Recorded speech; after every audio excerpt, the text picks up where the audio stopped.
दोस्तों, target with PS Parihar channel में आपका स्वागत है। सुबह की इस वीडियो में ऐसी सूचनाएं होती हैं जो विभिन्न समाचार पत्रों पर छाई हुई होती हैं और विद्यार्थियों के लिए आवश्यक होती हैं। तो आइए शुरू करते हैं और देख लेते हैं कि आज के समाचार पत्रों में ऐसी कौन कौन सी सूचनाएं हैं। सबसे पहली सूचना है नई एलटी ग्रेड शिक्षक भर्ती की। माध्यमिक कॉलेजों में होगी 8,166 शिक्षकों की भर्ती। शासन ने दिया निर्देश, यूपीपीएससी कराएगा एलटी ग्रेड परीक्षा। पिछली बार भी उत्तर प्रदेश लोक सेवा आयोग ने यह परीक्षा करवाई थी। लिखा है राजकीय माध्यमिक कॉलेजों में एलटी ग्रेड शिक्षकों के रिक्त पदों के लिए फिर से भर्ती होगी और कुल रिक्त पदों की तादाद पिछली भर्ती से कुछ कम होगी। लिखित परीक्षा करा करके चयन उत्तर प्रदेश लोक सेवा आयोग ही कराएगा और शासन ने करीब 8,166 पदों पर शिक्षक चयन के लिए शिक्षा निदेशक माध्यमिक को निर्देश दिया है। दोस्तों, आगे बढ़ने से पहले एक बात और, जो नए व्यूअर हैं या नए मित्र जिन्होंने इस चैनल को अभी तक सब्सक्राइब नहीं किया, पहले आप लोग इसे सब्सक्राइब कर लें ताकि आप लोगों को भी इसी तरीके के अपडेट्स मिलते रहें। और जो मित्र सब्सक्राइब कर चुके हैं वो लोग इस वीडियो को लाइक कर दिया करें।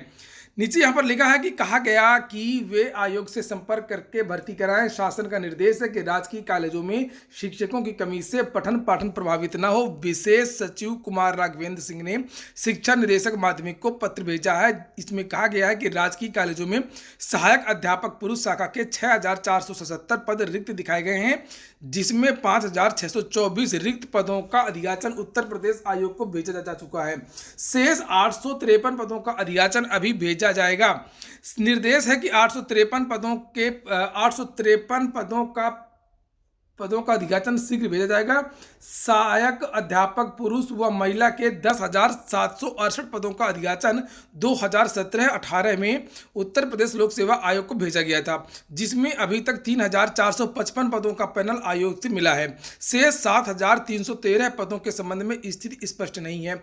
इन पदों के लिए फिर से चयन किया जाएगा या फिर पदों का अधियाचन दोबारा भेजना होगा, इसे आयोग से समन्वय बना करके स्पष्ट करें ताकि भर्ती कराई जा सके। शिक्षा निदेशालय प्रक्रिया तेज कर रहा है। नए साल में भर्ती प्रक्रिया आगे बढ़ेगी तो एलटी ग्रेड की एक नई शिक्षक भर्ती आपको इस साल देखने को मिल सकती है। कुछ और भी बातें यहाँ पर लिखी हुई हैं कि लिखित परीक्षा के जरिए होगी भर्ती। विशेष सचिव ने जारी किया आदेश। जिस तरीके से पिछली बार भर्ती हुई थी उसी तरीके से इस बार भी भर्ती होगी। चर्चा ये है कि उसमें परीक्षा की जो पैटर्न है, परीक्षा की जो प्रणाली है, उसमें कोई भी बदलाव नहीं होगा। इसके बाद में एक बात और बता दूं आपको कि टारगेट विद पीएस परिहार इस चैनल पर अब ऑनलाइन कक्षाएं भी शुरू हो गई हैं और बहुत सारे विद्यार्थी कल पूछ रहे थे कि सर क्या रेगुलर क्लास चलेंगी। तो हाँ, रेगुलर क्लास चलेंगी और सभी विषयों की कक्षाएं चलेंगी, चाहे वो हिंदी हो, चाहे वो संस्कृत हो, चाहे वो बाल मनोविज्ञान हो या अन्य विषय हो। और बच्चों को बेसिक से पढ़ाया जाएगा, बिल्कुल शुरू से पढ़ाया जाएगा। अगली सूचना है 69,000 शिक्षक भर्ती के जो शेष रिक्त पद हैं उसकी तीसरी काउंसलिंग जारी करने की मांग को लेकर के। लिखा है खाली पदों पर नियुक्ति के लिए तीसरी सूची जारी करने की मांग। परिषदीय विद्यालयों के लिए घोषित 69,000 सहायक अध्यापक भर्ती में 2 राउंड की काउंसलिंग के बाद भी 5 से 6,000 पद खाली हैं। अभ्यर्थियों ने प्रदेश सरकार से खाली पदों को भरने के लिए तीसरी काउंसलिंग कराने की मांग की है। उनका कहना है कि बेसिक शिक्षा मंत्री सतीश द्विवेदी ने 2 नवंबर को कहा था कि जब तक सभी पद भर नहीं जाते हैं और काउंसलिंग जारी रहेगी। अब सरकार जल्द से जल्द तीसरी सूची जारी करके परीक्षा में सफल अभ्यर्थियों को नियुक्ति का मौका दे। शिक्षक भर्ती के अभ्यर्थियों अमरेंद्र सिंह व अन्य की ओर से कहा गया है कि प्राथमिक विद्यालयों में चयनित बड़ी संख्या में अभ्यर्थी राजकीय इंटर कॉलेज के लिए एलटी ग्रेड एवं सहायता प्राप्त माध्यमिक विद्यालयों के लिए टीजीटी एवं प्रवक्ता परीक्षा में चयनित हो गए हैं। ऐसे में जो पद खाली हैं उसके सापेक्ष कम मेरिट करके अभ्यर्थियों को नियुक्ति का मौका दिया जाए। तो ये मांग हो रही है और इसी बीच में सुगबुगाहट है कि सरकार हो सकता है कि तीसरी काउंसलिंग ना कराए और सीधे सीधे जो है एक नई शिक्षक भर्ती की घोषणा कर दे। और जानकारी ये मिली है कि अभी इस पर कोई भी ठोस निर्णय नहीं लिया गया है, इस पर केवल चर्चाएं चल रही हैं। हाँ, एक नई शिक्षक भर्ती की चर्चा जरूर हो रही है। इसके बाद में एक सूचना है ऐसे विद्यार्थियों को के लिए जो लोग Indira Gandhi national open university में प्रवेश लेना चाहते हैं किसी भी कोर्स में। 15 तारीख आवेदन की लास्ट डेट कर दी गई है, बढ़ा दी गई है। तो जो लोग किसी भी कोर्स में एडमिशन लेना चाहते हो इग्नू के, तो वो लोग अभी भी आवेदन कर सकते हैं।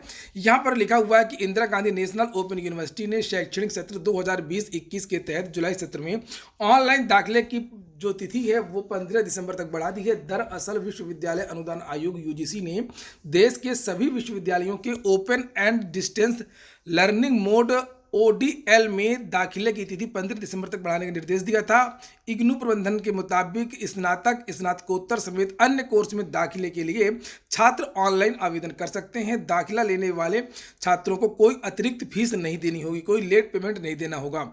तो आप लोग देख लीजिए, जो इग्नू की वेबसाइट है वहाँ पर जाकर के आप लोग ग्रेजुएशन और पोस्ट ग्रेजुएशन इत्यादि के लिए आवेदन कर सकते हैं। प्री स्कूल में पढ़ाएंगे आंगनवाड़ी कार्यकर्ता। आंगनवाड़ी केंद्र अब प्री प्राइमरी स्कूल के रूप में संचालित होंगे। इसके लिए बाल विकास सेवा एवं पुष्टाहार विभाग और बेसिक शिक्षा विभाग ने कवायद शुरू कर दी है।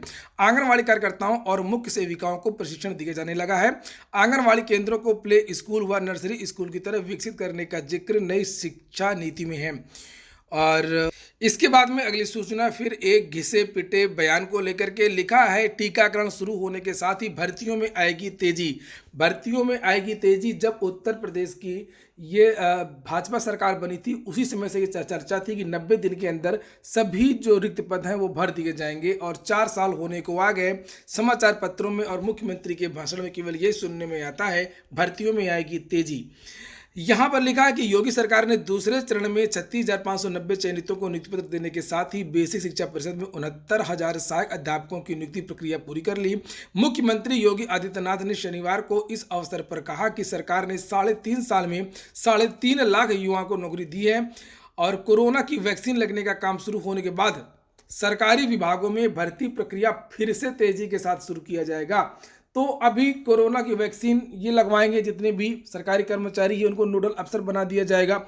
जिस तरीके से हम लोगों ने देखा यूपी SSSC के जो कर्मचारी थे उनको नोडल अफसर बना दिया गया था, परीक्षा नियंत्रक इत्यादि को, और वो जगह जगह जिलों में घूम रहे थे। यूपी SSSC का कार्य पूरी तरीके से बंद था और अभी भी बंद है। इसके बाद में जब वैक्सीन आ जाएगी तो ये वैक्सीन लगवाएंगे जगह जगह जा करके सब लोगों को, और उसके बाद में फिर चुनाव आ जाएंगे। तो चुनाव की ड्यूटी इन्हीं अफसरों को भेज दिया जाएगा जो चयन बोर्ड के अधिकारी हैं और कर्मचारी हैं। और जब चुनाव खत्म हो जाएंगे उसके बाद में फिर ये भाषण होगा कि हमारी सरकार आएगी तो भर्ती में तेजी आएगी।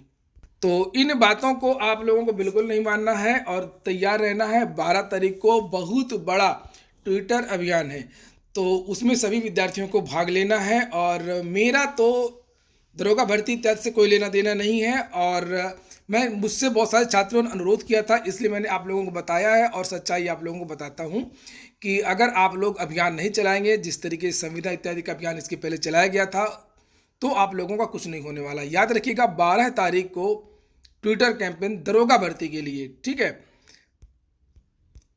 और ऐसा नहीं है कि ये दरोगा भर्ती के लिए है, दरोगा भर्ती के बाद में यूपी SSSC और अन्य भर्तियों के लिए भी अभियान होगा। बिना अभियान के कुछ नहीं होगा। अगली सूचना है खंड शिक्षा अधिकारी की मुख्य परीक्षा आज। जिन विद्यार्थियों का परीक्षा है उनको बहुत बहुत शुभकामनाएं।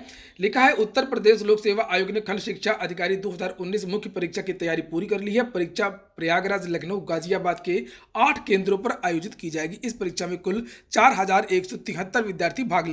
वीडियो को लाइक करना बिल्कुल ना भूला करें, और जो मित्र वीडियो को शेयर कर सकते हो फेसबुक, व्हाट्सएप इत्यादि में, तो शेयर भी कर दिया करें। लिखा हुआ समृद्ध राज्य अभियंत्रण सेवा परीक्षा के केंद्रों में आंशिक बदलाव। 2 परीक्षा केंद्र बदल दिए गए हैं, इसलिए आप लोग यहाँ पर देख लीजिएगा। यहाँ पर लिखा हुआ है कि गाजियाबाद में यांत्रिकी अभियंत्रण की परीक्षा का केंद्र पहले 28/120 DAV public school, Dehradun public school, P block, sector 7 को बनाया गया था। उनका सही पता 28/120 DAV public, P block, sector 12, Pratap Bihar, Ghaziabad है। तो इसे आप लोग देख लीजिए। और इसके बाद अगली सूचना है रेलवे भर्ती की। लिखा रेलवे की मिनिस्ट्रियल परीक्षा का जो प्रवेश पत्र है वो डाउनलोड कर सकते हैं, अपलोड कर दिए गए हैं। असल में रेलवे की मिनिस्ट्रियल एंड आइसोलेटेड कैटेगरी की जो परीक्षाएं हैं वो 15 दिसंबर से हो रही हैं, और रेलवे ने कहा था कि 10 दिन पहले प्रवेश पत्र हैं विद्यार्थी डाउनलोड कर सकेंगे। तो आप लोग प्रवेश पत्र डाउनलोड कर सकते हैं। रेलवे NTPC की जो परीक्षाएं हैं वो 28 दिसंबर से शुरू होंगी, और उनके जो प्रवेश पत्र हैं वो 18 तारीख को विद्यार्थी अपलोड कर सकेंगे। अंतिम सूचना है 69,000 शिक्षक भर्ती की। लिखा अभिलेखों में मानवीय त्रुटि पर मिलेगा मौका। सरकार ने गाइडलाइन जारी कर दी है। यहाँ पर लिखा किनको मौका मिलेगा, किनको मौका नहीं मिलेगा। जो काउंसलिंग होनी है 9, 10 और 11 तारीख को। लिखा इन विद्यार्थियों का चयन फाइनली निरस्त कर दिया जाएगा, और इन विद्यार्थियों का जो चयन है वो इन विद्यार्थियों को मौका मिलेगा।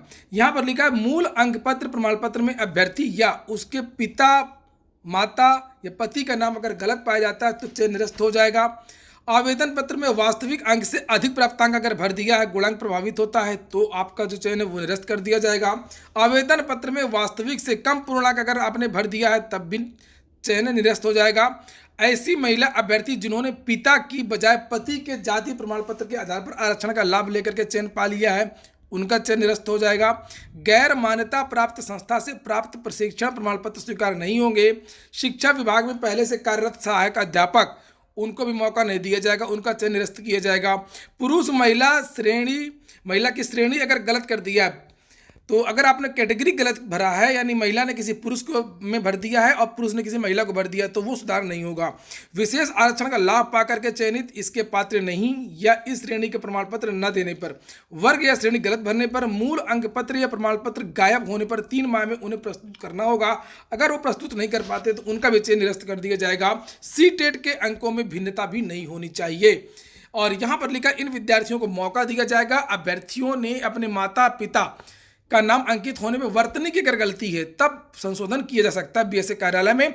आवेदन और मूल दस्तावेजों में माता की जगह पिता और पिता की जगह अगर माता भर दिया तब भी आपको मौका दिया जाएगा। यदि अभ्यर्थी ने मूल अंक पत्र के सापेक्ष प्राप्तांक कम या पूर्णांक ज्यादा भर दिया है तो उसे शपथ पत्र लिया जाएगा कि वह मेरिट परिवर्तन की मांग नहीं करेगा। अन्य विभाग में कार्यरत चयनित अभ्यर्थियों को मूल विभाग से कार्यमुक्त होकर के कार्यभार ग्रहण करने के लिए 3 माह का समय दिया जाएगा। प्रोविजनल सर्टिफिकेट प्रस्तुत करने पर 3 माह में मूल प्रमाण पत्र प्रस्तुत करने का समय दिया जाएगा। और ये सब सूची जो है वो जारी कर दी गई है। तो ये हो गया आज का वीडियो अगर आपको अच्छा लगा हो तो लाइक अवश्य कर दें। Target with PS Parihar channel पर ऑनलाइन क्लासों को बिल्कुल न छोड़ें, पूरा वीडियो देखें, आपको अच्छा लगेगा।